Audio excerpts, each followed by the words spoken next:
Hello students, welcome to our channel ICSE CBSE study ST165 and discuss करेंगे ICSE history class 9th जो chapter चल रहा था Jainism and Buddhism, उसका करेंगे स्टार्ट हम लोग पार्ट 5।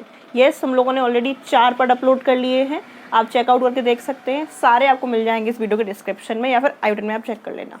राइट, सो ये इंपॉर्टेंट लेसन्स हैं हमारे। पार्ट 4 इज़ वेरी इंपॉर्टेंट, उसमें जैनिज्म का मोस्टली पोर्शन कंप्लीट कर लिया था। पार्ट 1, 2 एंड 3 सुपर इंपॉर्टेंट है क्योंकि उससे कॉन्सेप्ट बनेगा इस चैप्टर का। राइट, स्टार्ट करते हम लोग पार्ट 5 और देखेंगे इसमें क्या पढ़ना है हमको पढ़ना है। पहला टॉपिक आज का वो क्या है, जैनिज्म आफ्टर महावीरा। कि महावीर तक हमने कंप्लीट कर लिया था अपने पार्ट 4 में। अब देखेंगे पार्ट 5 में कि महावीरा की जब डेथ हो जाती है, लॉर्ड महावीरा की, तो उसके बाद जो जैनिज्म रिलीजन है उसका क्या हाल होता है, क्या कुछ चेंजेस आते हैं, कैसे करते हैं, तो देखेंगे इस टॉपिक को। शुरू करते हैं इस टॉपिक, चलिए स्टार्ट करें किस टॉपिक को, जैनिज्म आफ्टर महावीरा को। राइट, चलिए। सो स्टूडेंट्स, क्या होता है ना, महावीरा जी की डेथ हो जाती है, हम लोगों ने पढ़ा था उनको ज्ञान की प्राप्ति हुई थी, बताया था मैंने आपको पार्ट 4 में। राइट, सुप्रीम नॉलेज मिल गई थी। उसके बाद क्या है, इनकी डेथ हो जाती है कहाँ पर, 7 to 8 में पावापुरी में। उसके बाद क्या होता है, कहानी में आता है ट्विस्ट, क्योंकि अब जो मेन लीडर है उसकी हो गई है डेथ, तो अब क्या है, लोग अपने अपने विचारों को क्या है आगे रखेंगे, सामने रखेंगे। राइट, तो उसी में क्या हो जाते हैं, 2 कॉन्ट्रास्टिंग विचार आते हैं, 2 कॉन्ट्रास्टिंग ग्रुप बन जाते हैं अलग अलग, तो हम उनको बोलते हैं सेक्ट्स। तो 2 सेक्ट्स बन जाते हैं किसके अंदर, जैनिज्म के अंदर। एक होता है श्वेतांबर और एक होता है दिगंबर। क्या बनते हैं, 2 सेक्ट्स बनते हैं। Number 1 is Digambar and number 2 is Shwetambar. देखो, आपको मैंने बताया था कि इनके 23rd नंबर के तीर्थंकर थे, उनका नाम क्या था, पार्श्वनाथ। राइट, और फिर 24 कौन हुए, लॉर्ड महावीरा हुए। देखो पार्ट 4 इज सुपर इंपॉर्टेंट, अगर वहां जाके नहीं देखेंगे ना तो पार्ट 5 कुछ समझ नहीं आएगा, ऐसे ऐसे अवे में जाएगा। राइट, तो क्या है ना, वहां पे बताया था मैंने, तो जो हमारे 23rd वाले कौन थे तीर्थंकर्स थे, वो बिलीव करते थे कि हमारी बॉडी पे कुछ क्लॉथिंग्स होनी चाहिए। राइट, तो ऐसे जो मतलब पर्सन जो क्लॉथिंग को अपनी बॉडी पे प्रमोट करते थे या क्लॉथिंग को मानते थे, पर वो बोलते थे हमारी क्लॉथिंग कैसी होगी, ओनली ऑफ वाइट टाइप। ठीक है, वाइट हम लोग सिर्फ गारमेंट्स क्या पहनेंगे, बाकी और कोई क्लॉथिंग नहीं रहेगी, ओनली वाइट कलर रहेगा। तो ऐसे रिलीजन का ग्रुप जैनिज्म में जो क्लॉथिंग को प्रमोट करता है, specially they wear white colour cloth, उसको बोलते हैं श्वेतांबर। श्वेत मीन्स वाइट, श्वेतांबर। राइट, और ऐसे ग्रुप जैनिज्म के अंदर दूसरा ग्रुप होता है जो क्लॉथिंग को प्रमोट नहीं करता, जो नेक्ड रहता है। क्या रहता है, नेक्ड, वो क्लॉथ पहनते ही नहीं है। राइट, तो इसको बोलते हैं हम लोग दिगंबर। क्यों ऐसा है, क्योंकि आपको याद होगा मैं बताया था पार्ट 4 में कि जब जैनिज्म जो लॉर्ड महावीरा अपने घर से गए थे, उसके बाद 13 महीने के बाद उन्होंने कड़कती हुई सर्दी में अपने वस्त्रों का त्याग कर दिया था। राइट, तो इस वजह से जो इनसे इंस्पायर हुए तो वो ग्रुप बना दिगंबर, जो ओपोजिट थे किससे, पार्श्वनाथ से, जिनका ग्रुप क्या बना, श्वेतांबर। तो पहला तो ये आया इवेंट, पहला इवेंट क्या आया, 2 सेक्ट्स बन गए। Number 1 is Shwetambar and number 2 is Digambar, जो क्लॉथ नहीं पहनेंगे, नेक्ड रहेंगे, दिगंबर, जो व्हाइट क्लॉथिंग को वियर करेंगे, श्वेतांबर। इज इट क्लियर और नॉट। तो ये पहला चेंज आया। अब देखते हैं दूसरा क्या इवेंट आया इस जैनिज्म के धर्म में। राइट, सो अब हम देखेंगे क्या इसके सेकंड वाला क्या चेंजेस आए, सेकंड वाला इवेंट क्या हुआ, तो आपको देखेंगे। फर्स्ट इवेंट क्या था, 2 सेक्ट्स बन गए, कौन कौन से, श्वेतांबर एंड दिगंबर। नंबर 2 क्या था, काउंसिल बैठी, उन्होंने क्या है मीटिंग कराई, मतलब मीटिंग जैसे होती है ना, एनुअल फंक्शन है स्कूल में, तो क्या होता है उससे पहले मीटिंग होती है स्कूल में कि क्या किसके लिए क्या काम दिया जाएगा। तो ऐसे ही जैन काउंसिल हुई, कहाँ पे हुई, याद रखना है, पाटलिपुत्रा। कहाँ हुई, पाटलिपुत्रा। यहाँ पे जो वल्लवीज ग्रुप थे, एक वल्लवी ग्रुप थे, वहाँ के लोग आए, उन्होंने क्या किया, जैन जो महावीरा थी ना, उनकी बहुत सारी टीचिंग्स थी, तो उन टीचिंग्स को क्या कंपाइल किया, कहाँ किया, कंपाइल किया बुक में, जिसको हम लोग बोलते हैं अंगाज। क्या बोलते हैं, अंगाज। तो ये आपको ध्यान रखनी है। इसके बाद क्या हुआ, बहुत टाइम बाद, मतलब जैन जो महावीरा थे ना, उनकी डेथ हो गई थी, उसके लंबे टाइम के बाद क्या है, उनकी जो मतलब उन्होंने जो रिचुअल्स बोले या उन टीचिंग्स थी, उसको बहुत लंबे टाइम के बाद क्या है कंपाइल किया गया, मतलब क्या है बुक के फॉर्म में क्या है स्टोर किया गया। तो जो बुक के फॉर्म में स्टोर किया गया था, उनकी बातों को, उनकी टीचिंग्स को, उसको बोला जाता है पूर्वाज। क्या होता है, पूर्वाज। इसको 14 वॉल्यूम, मतलब 14 आप कह सकते हो बुक में क्या है कंपाइल किया गया, जिन सबको क्या बोला जाता है, पूर्वाज। तो आपको टेक्स्ट में, लिटरेचर में क्या है, 2 चीजें याद रखनी है। Number 1, पुरवास 14 volumes, number 2 angas 12 angas थे जो वल्लभी लोगों ने क्या है कंपाइल किया था। काउंसिल कहाँ हुई थी? पाटलिपुत्रा। 2 सेक्ट्स कौन से थे? Digambar and Shwetambar. Shwetambar means white, Digambar means naked, right. तो बात समझ में आ रही कि नहीं आ रही है? 14 वॉल्यूम्स पुरवास, ठीक है ना, और उसके बाद वल्लभी 12 अंगास, ठीक है ना। तो ये सारी बातें हो गई। इसके बाद क्या हुआ, एक और चीज आपको याद रखनी है, जो लास्ट इवेंट क्या हुआ, जगह जगह लोगों ने क्या है इसका प्रचार प्रसार करना स्टार्ट किया। हमने पढ़ा था पार्ट 4 में भी कि 42 ईयर्स तक वो लोग क्या है वेंडर करते रहे थे। कौन? लॉर्ड महावीरा। तो उनके जो आपने आगे के जो पर्सन्स आए या फिर उनके जो शिष्य आए, उन्होंने क्या है प्रचार प्रसार किया। कौशला में किया, श्रावस्ती में किया, और बहुत जगह वल्लभी में किया, वो जगह किया, राइट। तो ये कुछ इवेंट गठित हुए after the death of Mahavira, और इस तरीके से क्या है जैनिज्म को क्या है कुछ जगह और चेंजेस आए, कुछ नए एस्पेक्ट्स बने, और उनका क्या है अलग अलग जगह क्या है स्प्रेड और फॉर्मेशन भी हुआ, राइट। तो ये तो बात हो गई जैनिज्म आफ्टर महावीरा। इसके बाद क्या है आपकी बुक में एक टॉपिक दिया गया है कि रीजन बताओ, सक्सेस रेट क्यों बढ़ी, ये चला क्यों, है ना, इसका एकदम ओपी लेवल क्यों आया, किसका? जैनिज्म का, है ना। सक्सेस रेट क्यों आई वो डिस्कस करते हो। इस चैप्टर का नेक्स्ट टॉपिक क्या है? रीजंस कौन कौन से थे, क्यों जैनिज्म इतना पॉपुलर हो गया, है ना, इतना लोग क्यों पसंद करने लगे इसको। पहला रीजन क्या था? Simple belief, normal. हम नहीं मानते पूजा, हम नहीं मानते कि माला चढ़ाओ, हम नहीं मानते कि ये लेके आओ वो लेके, हम नहीं मानते कि बलि प्रथा दो भगवान जी को खुश करने के लिए, कि मतलब पकड़ के लाए किसी को, कैटल को, और धाए धाए धाए उसको काट दिया, भगवान जी खुश हो गए। ये कौन सा बिलीव है भाई? सिंपल लाइफ, सिंपल बिलीफ, ये इनका क्या था टीचिंग। और मेन टीचिंग्स अहिंसा में जोड़ दिया, मतलब नॉन वायलेंस, हम किसी पर हिंसक नहीं होंगे।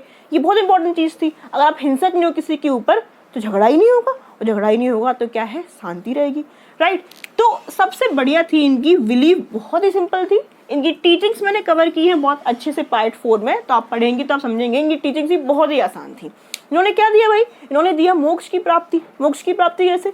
चोरी नहीं करना, सत्य बोलना, अहिंसा रखना है, ठीक है, और जितना चाहिए उतना ही रखना है, ब्रह्मचर्य का पालन करना है। अगर ये सब कर लिया तो इंसान तो भाई क्या बन जाएगा? साधु बन जाएगा। और जब साधु बन जाएगा तो लड़ेगा क्या? वो लड़ेगा नहीं, लड़ेगा, वो शांत रहेगा।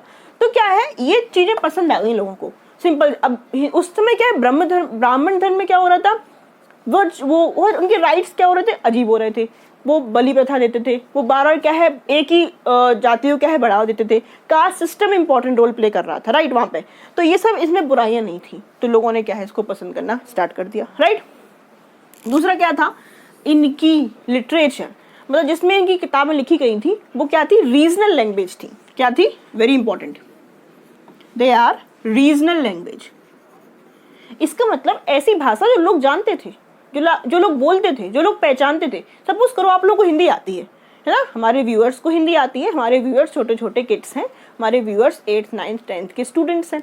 अभी मैं यहाँ पे आके जर्मन बोलूँ और जर्मन में आपको पढ़ाऊँ हिस्ट्री, आप समझ पाएंगे? या तमिल बोलूँ, है ना, क्योंकि हमारे ज़्यादातर व्यूअर्स हिंदी वाली भाषा है, तो समझ पाएंगे क्या? या मैं बोल दूं भाई, मैं कुछ और लैंग्वेज बोल दूं, यहाँ पे इटालियन कुछ ही बोल दूं, नहीं समझ पाओगे ना।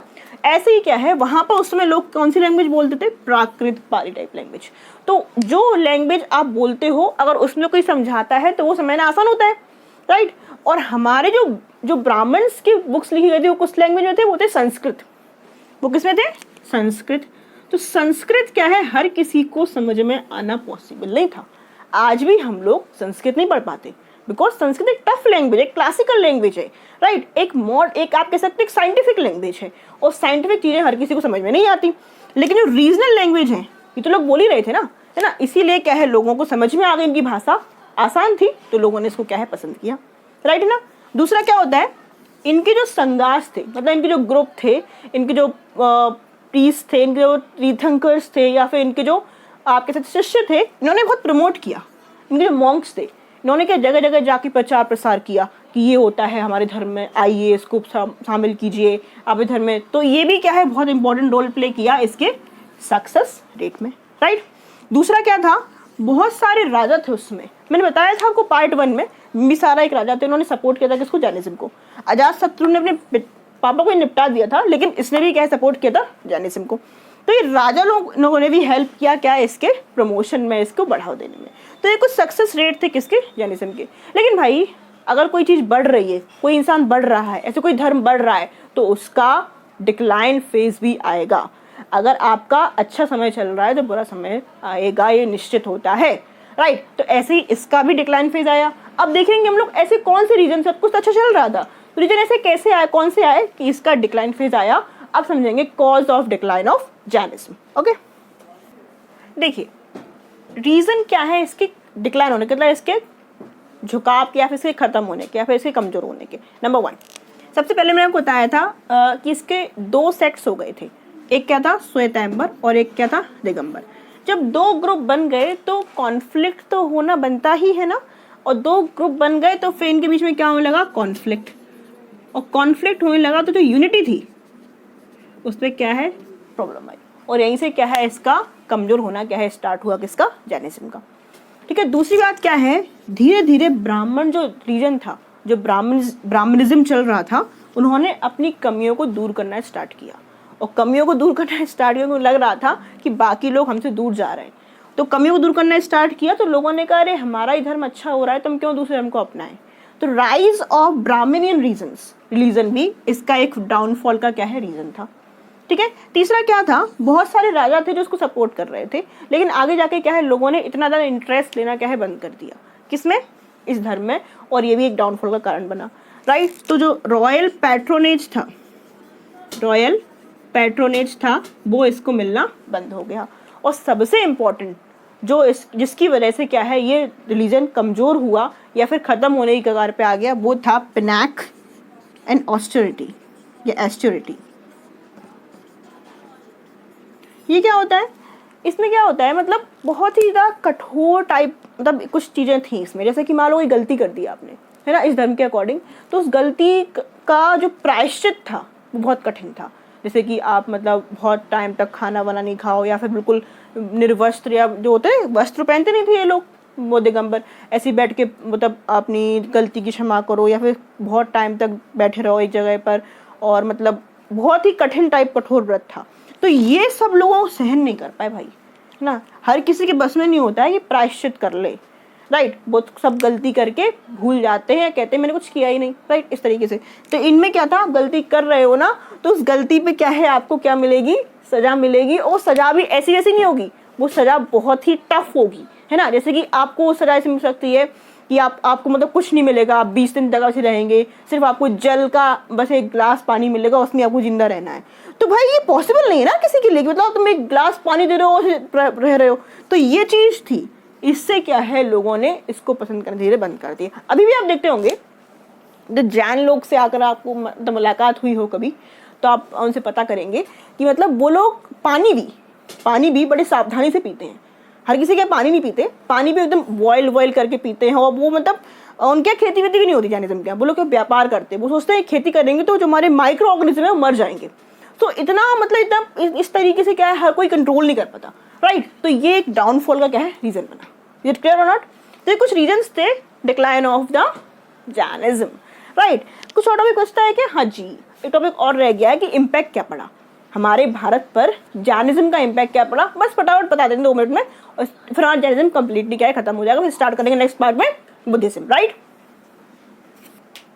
अब जो बचता है जैनिज्म का लास्ट टॉपिक आपके सिलेबस के हिसाब से, वो ही देखेंगे। ठीक है भाई, जैनिज्म पढ़ लिया, महावीरा का था ये पढ़ लिया, महावीरा के बाद क्या हुआ ये पढ़ लिया, वो सक्सेसफुल कैसे पढ़ लिया, वो कमजोर कैसे ये पढ़ लिया। अरे भाई इतना कुछ पढ़ लिया, हमारे भारत में क्या इम्पैक्ट बताओ, तो वो इंपॉर्टेंट टॉपिक है। इंडिया आ गया ना, भारत, प्यारा भारत। तो इम्पैक्ट क्या हुआ जैनिज्म का, वो देखते हैं। नंबर 1, सबसे पहले इसने नेटवर्क बना दिया सोशल सर्विस का। समाज सेवा बहुत करते हैं ये लोग, जैनिज्म लोग समाज सेवा बहुत करते हैं। उन्होंने काफ़ी स्कूल्स बना दिए, कॉलेज बना दिए, या फिर अनाथ आश्रम बना दिया है, वृद्धाश्रम बना दिए। तो इससे क्या है, एक नेटवर्क ऑफ सोशल सर्विस बन गया, लोगों का भी इंटरेस्ट क्या है इसके अंदर आ गया। तो एक पॉजिटिव इम्पैक्ट था सोसाइटी पे। सोसाइटी सिर्फ अपना घर नहीं भरना है, अपनी पॉकेट, अपना बैंक बैलेंस नहीं भरना है, कुछ जिससे हम कमा रहे हैं समाज से उसको भी देना है, ये वाली फीलिंग लेके आया ये सोशल सर्विस वाली, राइट। दूसरा, नॉन वायलेंस, अहिंसा का पाठ पढ़ा दिया इसने। भाई आपने आगे जाके हमारे गांधी जी आए, उन्होंने भी इसका भरपूर उपयोग किया। कोई एक गाल में मारे, दूसरा कर दो। ये कहाँ से कॉन्सेप्ट आया, कहाँ से, नॉन वायलेंस का, और एक किसने दिया था, जैनिज्म दिया। तो ये भी क्या है, जिससे कि लड़ाइयाँ कम से कम हो। हिंसक रहेंगे तो लड़ाइयाँ ज़्यादा होंगी, शांत मन से बात सुनेंगे तो लड़ाइयाँ कम होंगी। तो ये कॉन्सेप्ट भी कहाँ से आया, जैनिज्म से आया। तीसरा, वर्नाकुलर लैंग्वेज, मतलब कुछ लोकल लैंग्वेज डेवलप हो गई जो लोगों के ट्रेडिशन से क्या है मैच कर रही है। जैसे कि एक नाम आता है अर्धमागधी, अर्धमागधी, ये लैंग्वेज डेवलप हो गई और ऐसी बहुत लैंग्वेज डेवलप हो गई। तो इससे क्या है, लोकल लैंग्वेज में भी क्या है लिखे जाने की बुक्स लिखे जाने लगे, जिससे कि लोगों को इससे हेल्प मिली, राइट। और लोगों ने और अच्छे समझा इस रीजन को। ये भी एक इम्पैक्ट आया कि नया नया लिटरेचर क्या है डेवलप हो रहा था। ओके, दूसरा लास्ट क्या है, कई सारा आर्किटेक्ट भी इसमें काम आता है। कई सारे मंदिर बनवाए, कई सारे स्तूपों बनवाए। जैसे कि बहुत एक फेमस जगह है हमारे इंडिया में, माउंट आबू राजस्थान में। तो वहाँ जाके आप देखेंगे तो बहुत ही शानदार तरीके से क्या बनाया गया है, दिलवारा है ना, वहाँ पर भी एक शानदार तरीके से बनाया गया है। बड़ी बड़ी मूर्तियाँ बनाई गई हैं इनकी, बड़े बड़े मंदिर बनाए गए हैं। तो ये क्या है, आर्किटेक्ट में भी बहुत इंपॉर्टेंट रोल प्ले किया। तो ये कुछ पॉजिटिव इम्पैक्ट थे कि इंडिया में जैनिज्म के आने के बाद आए। और जैनिज्म आज भी हमारे इंडिया में रिलीजन है और आज भी इसका एक इम्पॉर्टेंट पर्सन है, लोग रह रहे हैं और कंट्रीब्यूट कर रहा है इंडिया की इकोनॉमी में भी, इंडिया की सोसाइटी में भी, इंडिया की पॉलिटिकल वाइज भी, राइट। दिस हाउ हमने कंप्लीट किया जैनिज्म को अपने 2 पार्ट में, पार्ट 4 एंड पार्ट 5। अब पार्ट में डिस्कस करेंगे हम लोग बुद्धिज्म के बारे में। इसमें इतना ही था। लेक्चर पसंद आए तो शेयर कर दीजिए, सब्सक्राइब कर दीजिए। कमेंट में बताना क्या दिक्कत थी, क्या समझ में नहीं आया, और समझ में आया तो कमेंट में थम्स अप करके रिप्लाई दे देना। Okay, thank you so much.